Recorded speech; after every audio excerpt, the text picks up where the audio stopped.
Power star Pawan Kalyan Ustaad Bhagat Singh మూవీపై భారీ అంచనాలే ఉన్నాయి. ఎప్పుడెప్పుడు అని ఫ్యాన్స్ వెయిటింగ్. అయితే ముందస్తు ట్రీట్ల స్టోరీ ఏంటో రివీల్ అయింది. బుక్ మై షోలో స్టోరీ అప్డేట్ చేశారు. మరొక వైపు అనుకున్న డేట్ కన్నా ముందే విడుదలవుతోంది. దీంతో డబ్బింగ్ కార్యక్రమాలు చకచకా జరిగిపోతున్నాయి. పవన్ కళ్యాణ్, హరీష్ శంకర్ కాంబినేషన్ లో గబ్బర్ సింగ్ తర్వాత వస్తున్న సినిమా ఉస్తాద్ భగత్ సింగ్. ఓజీ సక్సెస్ తర్వాత వస్తున్న సినిమా కావటం.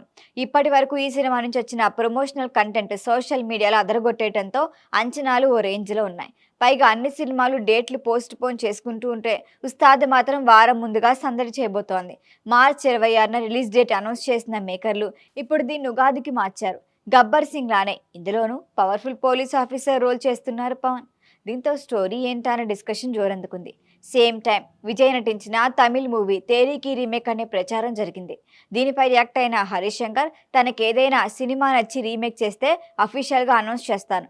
సో ఉస్తాద్ ఏ సినిమాకి రీమేక్ కాదని తేల్చి చెప్పారు. అందుకే స్టోరీ, స్క్రీన్ ప్లే, డైలాగులు అన్నిటికీ హరీష్ శంకర్ పేరే ఉంటుందని క్లారిటీ ఇచ్చారు. మరొక వైపు ఈ కామెంట్లకి కొనసాగింపు అన్నట్లు బుక్ మై షో వెబ్సైట్ ఈ సినిమా కథని ముందే రివీల్ చేసింది. ఓ సిన్సియర్ పోలీస్ ఆఫీసర్ కుటుంబాన్ని, శత్రువులు కక్ష కట్టి మరీ ఫ్యామిలీని చిన్నాభిన్నం చేస్తారు. భార్య, తల్లిని పోగొట్టుకున్న కూతురితో కలిసి అజ్ఞాతంలోకి వెళ్తాడు హీరో. కొన్నేళ్ల తర్వాత కొందరు ఆ పోలీస్ ఆచూకీ తెలుసుకుంటారు.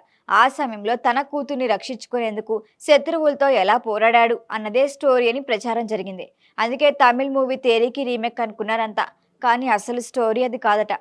గిరిజన తెగకు చెందిన భగత్ సింగ్ అనే యువకుడు తనకు టీచర్ అందించిన ఇన్స్పిరేషన్తో, నైతిక విలువలతో జీవితాన్ని కొనసాగిస్తాడు. తన చుట్టూ జరిగే అన్యాయాలను, అక్రమాలు ఎదుర్కొనేందుకు ధైర్య సాహసాలు ప్రదర్శిస్తాడు. ప్రతికూల పరిస్థితులను ఎదుర్కోవాలంటే పోలీస్గా ఉన్నప్పుడే సాధ్యమని భావించి కాకి డ్రెస్ వేసుకుంటాడు.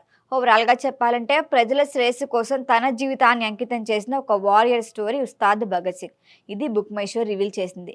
దీంతో ఇది రీమేక్ మూవీ కాదు, గతంలో జరిగిన ప్రచారంలో వాస్తవం లేదని క్లారిటీ వచ్చింది. ఇప్పటికే ఈ సినిమా నుంచి వచ్చిన ఫస్ట్ లుక్, సాంగ్స్ భారీ హైప్ ఇచ్చాయి. త్వరలో మరిన్ని అప్డేట్లు రాబోతున్నాయి. దేవిశ్రీ సంగీతం అందిస్తుండగా తమన్ బీజియం ఇస్తున్నారు. ఈ సినిమాలో పాలిటిక్స్ గురించి ఎక్కడా ప్రస్తావించలేదని హరీష్ శంకర్ చెప్పారు. కానీ గ్లాస్ పగిలే కొద్దీ పదునే కుద్ది అంటూ పంచ్ డైలాగ్ వేశారు పవన్. విడుదలకు టైం దగ్గర పట్టడంతో డబ్బింగ్ కార్యక్రమాలు జోరందుకున్నాయి. రాశి ఖన్నా, శ్రీలీల హీరోయిన్లు.